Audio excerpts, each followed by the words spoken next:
ውድ የሳኔል ሀብ ቤተሰቦች እንኳን ለብርሃነ መስቀሉ በሰላም አደረሳችሁ። ዛሬ የመስቀል በዓል ምክንያት በማድረግ ያዘጋጀነውን መንፈሳዊ ፕሮግራም እንድትከታተሉ በእግዚአብሔር ስም ጋብዘናችኋል። አብራችሁን ቆዩ። በስመ አብ ወወልድ ወመንፈስ ቅዱስ አሐዱ አምላክ አሜን። የመስቀሉ ቃል ለሚጠፉት ሞኝነት ለእኛ ለምንድን ግን የእግዚአብሔር ኃይል ነው።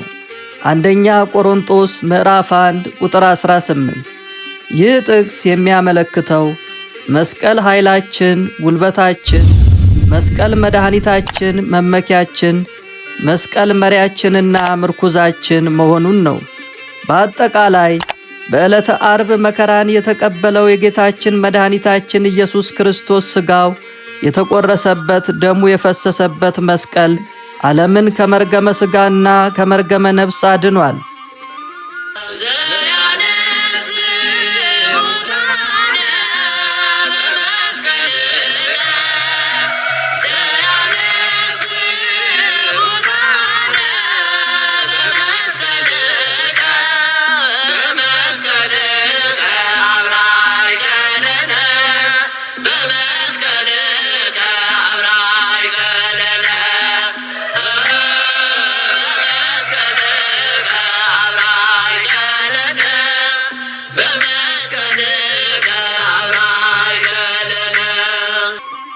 የጌታችን ኢየሱስ ክርስቶስ ጠላቶች አይሁድ ግን አዳኝነቱን ክደው በምቀኝነት ተገፋፍተው የጌታ እጆቹና እግሮቹ የተቸነከሩበትን ክቡር ደሙ የፈሰሰበትን ቅዱስ መስቀል እንደ ተራ እንጨት የትም ጥለውት ሳለ ያ ሥጋ መለኮትን ተሸክሞ የነበረው መስቀል ከወደቀበት ቦታ ሆኖ ድንቅ ተአምራትን እያደረገ ድውይ ሲፈውስ፣ የታወሩትን ዓይን ሲያበራ፣ ሙት ሲያስነሳ በማየታቸው በዚህ አስደናቂ ተአምር አምነው ዘላለማዊ ድህነትን ለማግኘት ከመሞከር ይልቅ አእምሮአቸውን አጨልመው በጀመሩት ስህተት በመቀጠል ዛሬ ደግሞ ይህ እንጨት ሕሙማንን በመፈወስ ሙት በማስነሳት እያስቸገረን ነው በማለት መስቀሉን ከነበረበት ቦታ በማንሳት ቆሻሻ በሚጣልበት ቦታ ላይ ጉድጓድ ቆፍረው ቀበሩት። ክቡር መስቀሉም ለብዙ ዘመናት ተቀብሮ እንዲጠፋ ከተደረገ በኋላ በአራተኛው መቶ ክፍለ ዘመን ቁስጥንጥንያ ተብላ በምትጠራ ከተማ ቆስጠንጢኖስ የተባለ የቤዛንታይን ንጉሥ ሥልጣን ከመያዙ አስቀድሞ በዚያች አገር በሮም መክስሚያኖስና ዲዮቅልጥያኖስ የሚባሉ ጨካኝ ነገሥታት ነግሰው ነበር። እነዚህ አላውያን ነገሥታትም አብያተ ክርስቲያናት ይዘጉ፣ አብያተ ጣዖታት ይስፋፉ የሚል አዋጅ በማውጣት ክርስቲያኖችን በከፍተኛ ደረጃ ያሰቃዩና ይገድሉ ነበር። አብያተ ክርስቲያናትና መጻሕፍትንም በሳት ያቃጥሉ ነበር። ቆስጠንጢኖስም እነዚህ ክፉ ነገሥታት የሚፈጽሙትን ግፍ በሰማ ጊዜ እጅግ አዘነ። በክፉ ሥራቸውም ተቆጥቶ ሁለቱ ነገሥታት በሚያራምዱት ሥርዓት ላይ አመፀ። መክስሚያኖስንም ወግቶ ግዛቱን በቁጥጥር ስር አዋለ። በተቆጣጠራቸው ቦታዎችም የሚኖሩ ክርስቲያኖችን ነፃ አወጣ። ቆስጠንጢኖስም አንድ ቀን በሕልሙ በመስቀል ምልክት ጠላቶቹን በሙሉ ድል እንደሚያደርግ ታየው። በተቆጣጠራቸው ቦታዎችም እየተዘዋወረ ሕዝቡን ሲጎበኝ ክርስቲያኖች በሕልሙ ያየውን የመስቀል ቅርጽ በእጃቸው ይዘው መስቀል ኃይላችን ነው፣ መስቀል አዳኛችን ነው፣ መስቀል የነፍሳችን መድኃኒት ነው፣ አይሁድ ቢክዱት አላውያንም ባያምኑበት እኛ ክርስቲያኖች እናምንበታለን እያሉ በመዘመር ከፍተኛ አቀባበል አደረጉለት።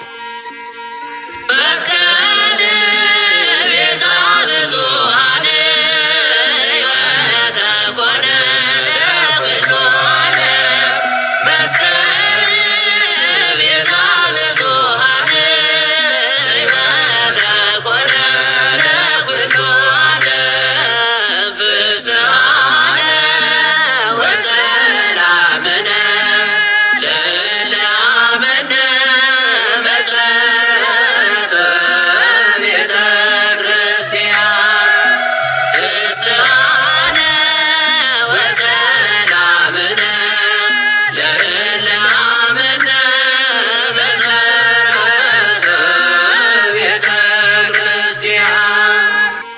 ንጉሥ ቆስጠንጢኖስም ከመክስሚያኖስ ጋር ጦርነት በገጠመ ጊዜ በወታደሮቹ መለዮና በጦር መሳሪያዎቹ ላይ የመስቀል ምልክት አድርጎ ተዋጋ።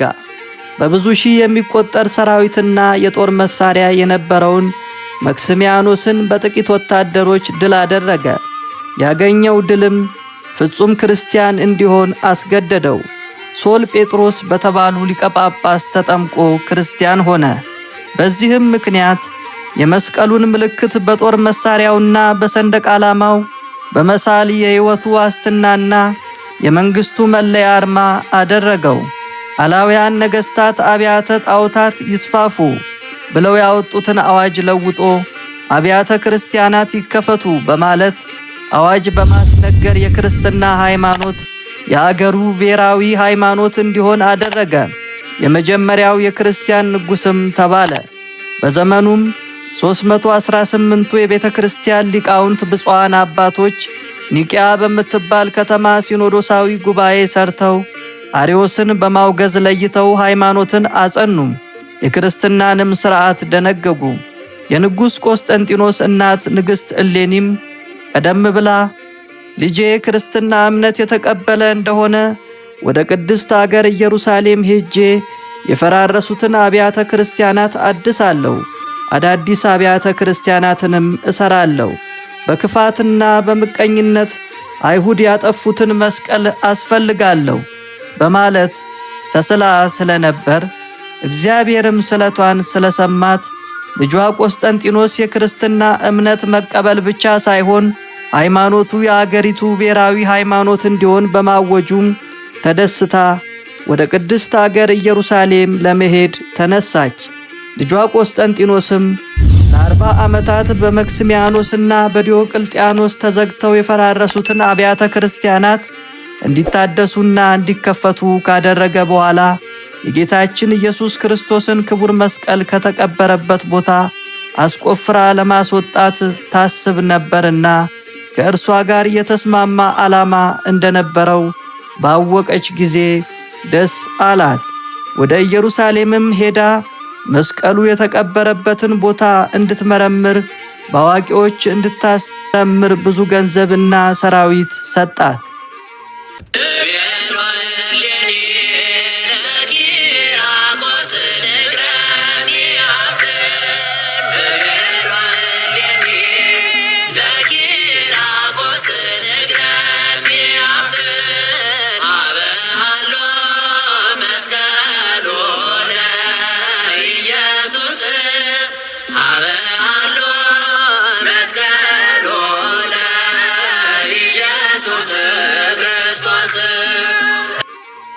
ንግሥት እሌኒ ኢየሩሳሌም እንደደረሰች ለ7 ቀናት ሱባኤ ገባች።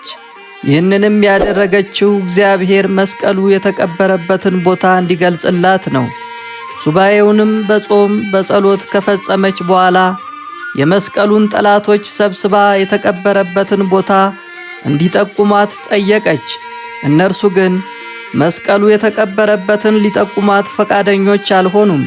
ንግሥት እሌኒም ተስፋ ባለመቁረጥ ልቦናዋን ወደ እግዚአብሔር አድርጋ በኢየሩሳሌም ከተማ እየተዘዋወረች በመጎብኘት ላይ ሳለች ኤጲስቆጶስ አባ መቃርስን አግኝታ መስቀሉ የተቀበረበትን ቦታ ያውቁ እንደሆነ ጠየቀቻቸው። አባ መቃርስም ከሃዲዎች የመስቀሉ ጠላቶች ክቡር መስቀሉን በትልቅ ጉድጓድ ውስጥ ቀብረው በላዩ ላይ በኢየሩሳሌም ከተማ ውስጥ ያለው ቆሻሻ ሁሉ እንዲጣልበት በመደረጉ ትልቅ ተራራ ሆኖ እንደሚታይ አካባቢውን ለይቶ ለማወቅ አስቸጋሪ መሆኑን ነገሯት።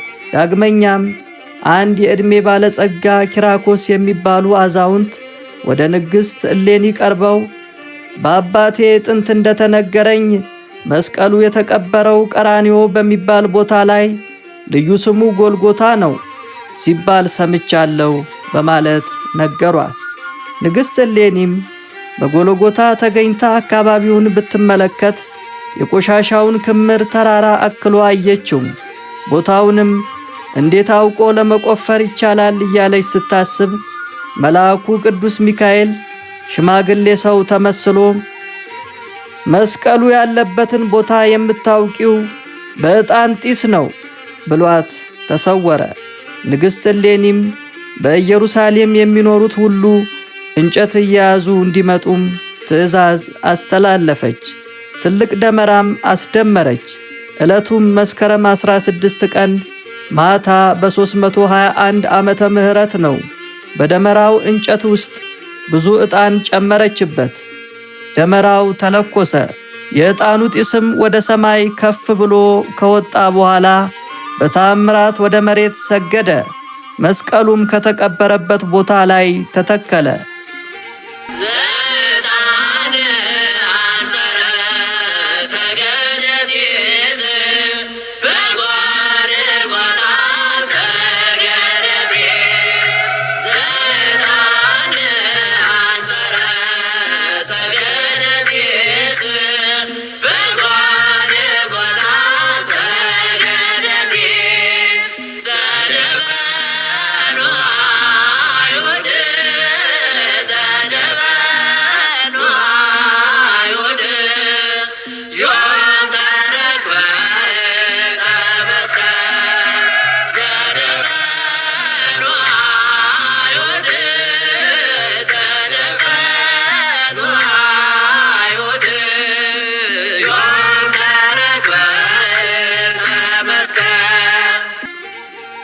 ንግሥት እሌኒም የዕጣኑ ጢስ ተተክሎ ያመለከተበትን ቦታ ምልክት አድርጋ መስከረም 17 ቀን በ321 ዓመተ ምህረት ማስቆፈር ጀመረች።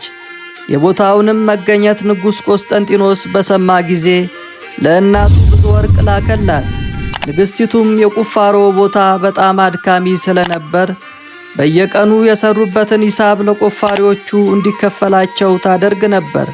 ቁፋሮውንም በመወዳደር እንዲያፋጥኑት ከሚቆፍሩት ፊት ለፊት ወርቅ ታስቀምጥ ነበር። እየቆፈረም ቀድሞ ከዛ ቦታ የደረሰ ወርቁን ለግሉ ያደርግ ነበር። በዚህም መንገድ ሲፈለግ ቆይቶ ክቡር መስቀሉ የተገኘውና የወጣው መጋቢት 10 ቀን 321 ዓመተ ምህረት ቁፋሮ በተጀመረ በስድስተኛ ወሩ ነው። በጉድጓድም ውስጥ የተገኙት ጌታችን ኢየሱስ ክርስቶስና ሁለቱ ወንበዴዎች የተሰቀሉባቸው 3 መስቀሎች ስለሆኑ ክርስቶስ የተሰቀለበትን ለመለየት መስቀሎቹ በሙታን ላይ እንዲቀመጡ በማድረግ ጌታ የተሰቀለበት መስቀል ሙት ሲያስነሳ፣ ሁለቱ ግን ሊያስነሱ ባለመቻላቸው በዚህ ሊለይ ችሏል። ክቡር መስቀሉም ከተቀበረበት ሲወጣና ገቢረ ተአምር ሲያሳይ የኢየሩሳሌም ከተማ ሕዝቦች ችቦ ይዘው መስቀል አበራ፣ መስቀል አበራ፣ ፍሬ ክብርንም አፈራ እያሉ በመዘመር ደስታቸውን ገለጹ። የመድኃኒታችን የኢየሱስ ክቡር መስቀልም የመገኘቱ ብስራት ከኢየሩሳሌም ከተማ 1124 ኪሎ ሜትር ያህል ርቃ በምትገኘው በቆስጠንጢኖስ የመናገሻ ከተማ በሆነችው በቁስጥንጥንያ ከተማ ሲሰማ በቤተ ክህነቱም በቤተ መንግሥቱም ከፍተኛ ደስታና እልልታ ሆነ። ንግሥት እሌኒም እግዚአብሔርን አምና የጀመረችው ቅዱስ ተግባር ስለተፈጸመላት እግዚአብሔርን አመሰገነች። ጌታ በተወለደበት በቤተልሔም ምስጢረ ምጽአቱ በተነገረበት በደብረ ዘይት በተሰቀለበትና በተቀበረበት በጎልጎታ የእመቤታችን መቃብር በነበረበት በጌቴ ሰማኒ አብያተ ክርስቲያናትን አሳነጸች።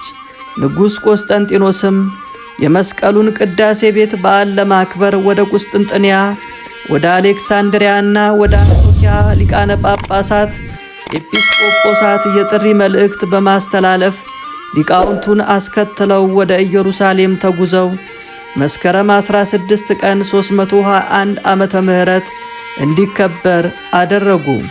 በዚህ ዕለት ሊቃነ ጳጳሳቱ የመስቀል ቅርጽ ያለው ጽና ይዘው ቅዱሳት መካናትን እየተዘዋወሩ አጥነዋል። ቁፋሮ የተጀመረበትና የክቡር መስቀሉ ቅዳሴ ቤት መስከረም 17 የተከበረበት ዕለት አንድ ቀን ሆነ። ንግሥት እሌኒም ክቡር መስቀሉን በኢየሩሳሌም ካሉት ገዳማት በአንዱ በክብር እንዲቀመጥ አድርጋ ወደ አገሯ ተመለሰች። በመስቀሉ ላዳነን ለእግዚአብሔር ምስጋና ይሁን። ክብር ምስጋና ገንዘቡ ነውና ለዘለዓለሙ አሜን።